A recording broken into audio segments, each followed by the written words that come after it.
कि ये लड़का कौन है। तो वो उसे बताती है कि यह जीन है। हांजी उसे पूछताछ करता है और वह उसे बताता है कि वह शॉप में किसी चीज को ढूंढ रही थी और अचानक से वहां से भाग गई। अब हांजी शॉप की सीसीटीवी फुटेज चेक करता है और देखता है कि हायोंग ने यहाँ सोने के बैग से उसके ग्लासेस उठा लिए थे और खुद पहन लिए थे।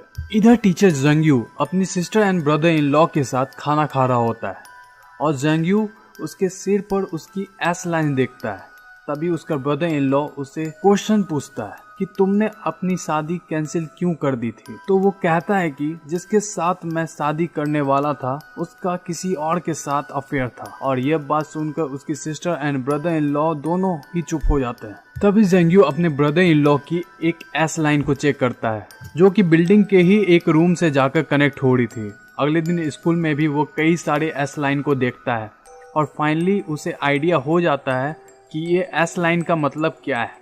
ये लोगों के अफेयर्स को रिप्रेजेंट करता है। लेकिन टीचर यूजिन के सिर पर कोई भी एस लाइन नहीं थी। इसका मतलब यह है कि वो बचपन से ही सिंगल है। तो वो यूजिन से पूछता है कि मिस, अगर आपको पता चले कि कोई आपके ऊपर चीट कर रहा है तो आप क्या करोगी। तो वो कहती है मैं इस ड्रामा को पूरा देखूंगी कि आगे क्या होता है। अब वो अपने सिस्टर के घर वापस आता है और देखता है कि उनके डोर पर नंबर 406 का पार्सल है। वो इसे देने के लिए रियल एड्रेस पर जाता है और देखता है कि ये वही रूम है जहाँ से उसके ब्रदर इन लॉ की एस लाइन कनेक्ट हो रही थी। एंड वह छुप कर यहाँ पर एक लड़की को इस रूम में जाते हुए देखता है।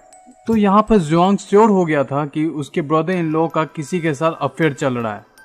अब अगले दिन टीचर और हायोंग की वो पिक्चर स्टूडेंट्स में वायरल हो जाती है और दूसरी तरफ ये पिक्चर वाला जो टीचर है वो पार्किंग के एरिया में कार के अंदर मरा हुआ मिलता है, जहां उसके साथ में एक अपॉलजी लेटर भी था कि उसने इस अफेयर की वजह से सुसाइड कर लिया।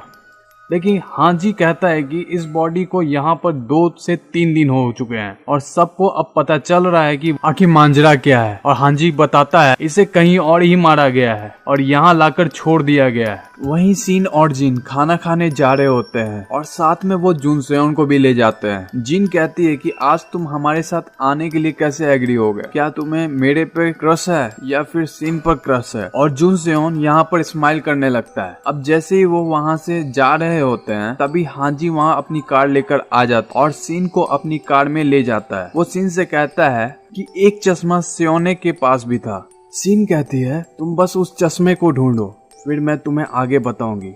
नेक्स्ट हम जोंगी को देखते हैं जो कि अपने ब्रदर इन लॉ की कार का पीछा करता है। उसका ब्रदर इन लॉ एक होटल में जाता है। वहाँ वो देखता है कि वो उसी लड़की के साथ है जिसे उसने रूम नंबर 406 में देखा था। वो देखता है कि वो उसे एक